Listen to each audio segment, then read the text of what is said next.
अच्छा ये बताइएगा, येस बैंक को देखिएगा, टॉप गेनर है as far as the bank Nifty constituents are concern. Yes Bank और फेडरल बैंक दोनों में ही एक डे हाई पे कामकाज कर रहे हैं, इंट्राडे हाई पे। सो इन दोनों में क्या सिनेरियो लगता है आपको बेस्ड ऑन द चार्ट्स?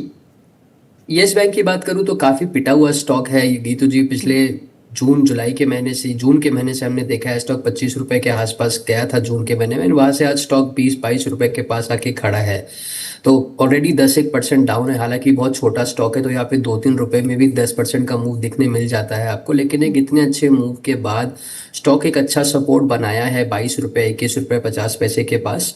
तो वो सपोर्ट हालांकि आपको अपना पावर दिखाते हुए पावर एक शो कर रहा है। एंड अगर हमें यस बैंक में किसी भी प्रकार का एक मूव मिलता है गीतू जी 23 रुपए 20 पैसे के ऊपर, Okay. उस समय यस बैंक में एक लॉन्ग इनिशिएट किया जा सकता है with a very strict stop loss below 22 rupees. And अगर 23-22 रुपए के नीचे वापस एक ट्रेड स्टार्ट दिखता है आपको यस बैंक में, तो फिर वो जो एक सेलिंग प्रेशर या फिर एक डाउन ट्रेंड हमको यस बैंक में दिख रहा था वो कंटिन्यू करेगा।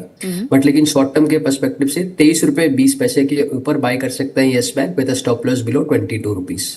Okay, और अगर मैं फेडरल बैंक की बात करूं जो आपने मेरे से पूछा, तो फेडरल बैंक पिछले कुछ समय से हमने देखा है one of the strongest performers है पूरे प्राइवेट बैंकिंग स्पेस से। जबकि आपने देखा Kotak bank, axis bank, HDFC bank जो ऑलरेडी बहुत ज्यादा वीक है, जी। पिछले कुछ समय से बहुत ज्यादा स्ट्रांग रहा है। इनफैक्ट मई के महीने से स्टॉक ने 280 रुपए के पास से 360-365 रुपए तक का मूव दिया है।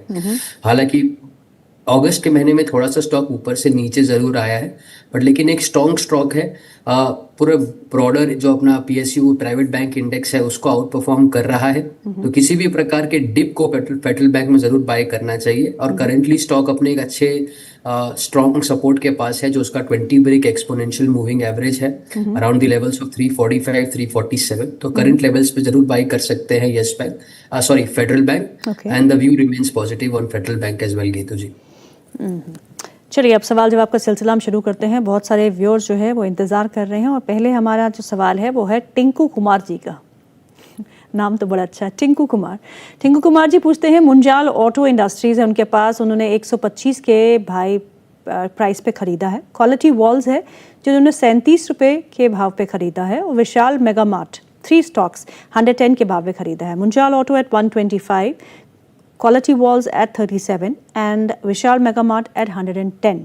तीनों ही स्टॉक्स पे आपकी राय क्या होगी? सबसे पहले मुंजल ऑटो की बात कर लेते हैं। तो स्टॉक में गीतू जी इसी वीक, लास्ट वीक इनफैक्ट 100 रुपए के भाव से एक 20% का मूव हम ऑलरेडी देख चुके हैं। आपके दर्शक ने शायद ऑलरेडी हाइस के पास 125 रुपए के पास ही बाय किया होगा। जी। तो थोड़ा सा क्योंकि वो अंडर प्रेशर है एक अच्छे मूव के पास, 20% के मूव के बाद आप एक प्रॉफिट बुकिंग नेचुरल है वो एक्सपेक्ट कर सकते हैं किसी भी स्टॉक में। तो सेम हमें मुंजल ऑटो में भी देखने मिल रहा है। ओवरऑल स्टॉक का जो स्ट्रक्चर है वो बुलिश है, एक higher high higher low pattern बनता हुआ स्टॉक ऊपर जा रहा है।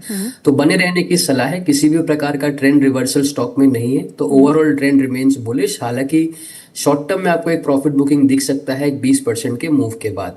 भाई अगर मैं दूसरा स्टॉक, आपने कहा क्वालिटी वॉल्स, पिछले सप्ताह ही बहुत अच्छे नंबर्स आए हैं क्वालिटी Correct. वॉल्स के। यूनिलीवर का ही एक बहुत बड़ा फ्रेंचाइज है ये भी।